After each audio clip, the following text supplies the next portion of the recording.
If you're a cattle farmer and you keep the same cow families on your place generation after generation, one of the results will be a locally adapted cow herd. Over time, the animals will have learned how to live on your place, in your conditions, better than if they were strangers. Veterinary and other costs would likely go down, just as when you keep yourself to your place, you adapt to it. Wendell Berry. Hey, welcome to day 10, and our topic for today is locally adapted animals and plants for self-sufficiency. Okay, so if you want to achieve a level of self-sufficiency, one really good way to do it is through basically breeding locally adapted animals and plants. It is a crisp, cold morning today. It's about 25 degrees right now here, but it is absolutely stunningly beautiful. Let me see if I want to show you this. I don't know how well it'll show up. I'm not good with all that, but you can see we got a little bit of snow last night. We've still got quite a bit of snow up here, and you know what? I'm gonna walk you over here to see this. It is magnificent. We actually have a lot to be thankful for. All right, so behind me, let's see if you can see some of that. It doesn't do it justice at all. It is absolutely fantastic. Okay, so let's get back to the topic at hand. Locally adapted plants and animals. This is really important, and it brings a lot of resiliency and strength to your homestead, and to include, you know, if you have a small property. So for example, you could do the same thing if you're breeding rabbits, or if you're breeding chickens or ducks or whatever. So let me show you behind me. You can't see them back there, but you can see that there's some ducks back there. I threw a little bit of feed out there for them so you could see them. And these guys those are second generation ducks on this property, and they happen to be khaki Campbells. And you know, that's basically a commercial breed, an egg laying breed. But they do really well up here, and the more generations that we get, the more adapted they're going to be to this environment. We also have chickens, and I'll try and show you them as well, that are third generation. We might even have some fourth generation. I don't know. I mean, like I told you before in other videos, I'm not an expert in breeding, but I do know that locally adapted animals and plants tend to do better because they express their genes in a way that are adapted to your particular area, and therefore they're more resilient, tend to produce better, tend to do better. Okay, and I mentioned this before. We really go kind of off the reservation when it comes to raising our animals. We take good care of them, and it's important to us to do that for sure. But we don't have sophisticated enclosures for them. We don't have, zero heat lamps are going during the winter for us, for our chickens and ducks. And, you know, I think that's important because they are better adapted because they have to endure the winter. Okay, and we didn't lose a single duck this winter. And this is also important because when you think about the fact that, for example, we don't use heat lamps, right? We're not using a lot of energy to raise these animals, and they're hardier for it. Okay, we're also spending less money, and it doesn't require energy. The problem, though, is when you do that, when you put a bunch of energy into keeping animals warm, for example, what happens when the power goes out? You can't keep those on. They're used to it. They're adapted to that warmer temperature, and they won't do as well because of it. Plus, you're also creating, $10 a dozen eggs, but don't know it.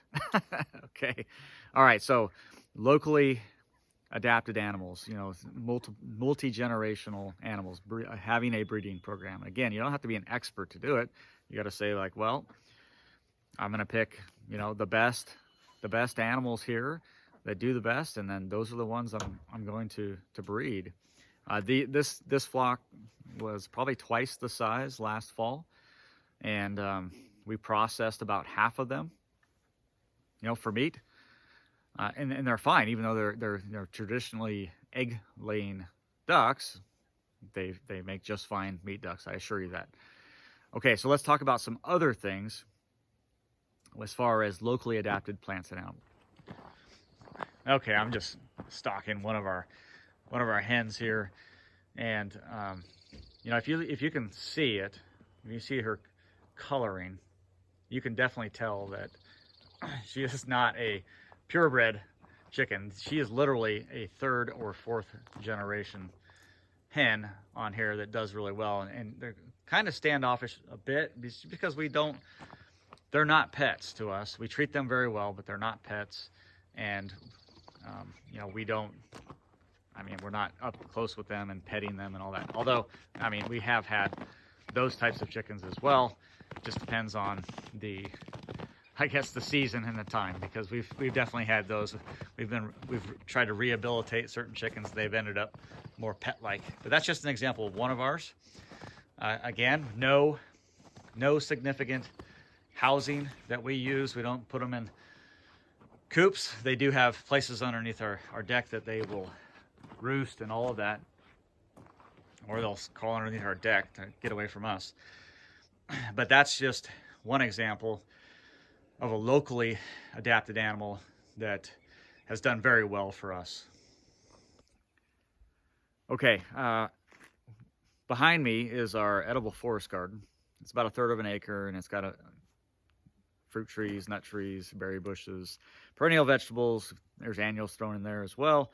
Flowers, perennial herbaceous herbs, you name it. It's in there. And then we also will run some of our smaller animal, you know, ducks or chickens, turkeys, through there at various times throughout the year. We might run them through there for several months, because those two elements benefit each other, right? The edible forest garden benefits by having animals in there, drop-in nutrient, keeping pest pressure down, etc. And then the animals benefit from that area by being able to eat and forage some of the good stuff that's up there as well. Okay, but I wanted to talk about locally adapted plants. It is absolutely true that we have bought a lot of our plants from other, you know, nurseries and that kind of thing. But what we try and do from that point forward is to propagate from our property. Okay, so for example, one of my favorite currant is a white imperial currant. It's very good. When we have a couple of shrubs up here, they're doing very well. And instead of going back to the nursery and buying more white imperial currants, we want to propagate them. They're here. So those shrubs are doing really well. And so I want to propagate from there. So you can either take cuttings or do layering, whatever the case may be, to get more plants, okay? And that's important, and those plants will do well that way. Okay, and it goes the same thing for example, grafting. Grafting, I take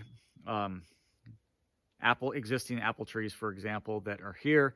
I take scion wood from them and graft them to basically clone those apple trees. I also work with people in this area to get scion wood from trees that are in this local area, or in this region at least, and they are locally adapted. Okay, and then we can graft those onto rootstock or top work them on existing trees, etc. So those locally adapted plants. Same thing with perennial herbaceous herbs, whether you're doing root division or division and period or root cuttings or anything like that. So that's all taking plants that are already here on our property and propagating them. And that is creating and expanding those locally adapted plants.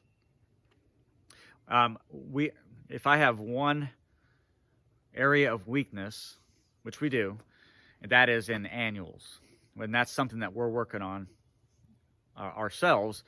But if you let's say you get a good seed source of heirloom seeds and you grow plants, you should seed save those plants on your property, right? You pick the best plants and then save seed from those plants.